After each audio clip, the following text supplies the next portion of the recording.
All right, third graders, it is day 6 of personal narratives. Good writers can paint a picture of their writing for others to imagine as they read. Good writers paint word pictures so their readers can see the story in their minds. Let's give it a try. I have a picture with me and I'll try to describe it so you can visualize it in your minds and then draw it.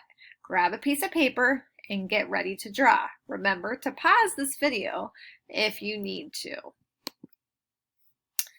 All right, go ahead and draw.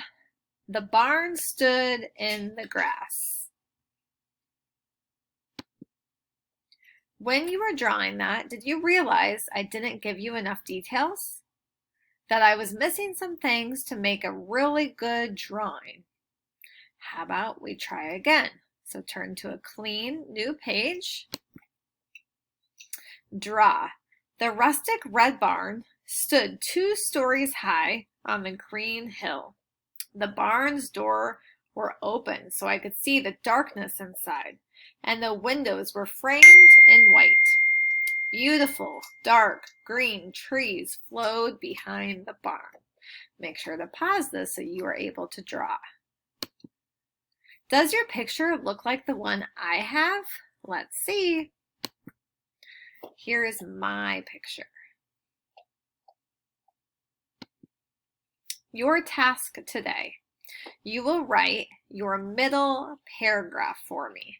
This is the part where you tell me everything that happened in your small moment. Remember, your small moment is a specific time on a trip or vacation or within your day. Think back to your heart map if you are still having trouble picking a small moment. Make sure you reread what you write and that it makes sense to you. Once you complete your writing, you need to take a picture of it on ClassDojo and then submit it to me. Make sure it is clear so I can see it and read it. I cannot wait to read your personal narrative middle paragraph. If you feel like you also need to rewrite your first paragraph, that's fine. So go ahead and do the first paragraph and the second paragraph for those people that feel they need to.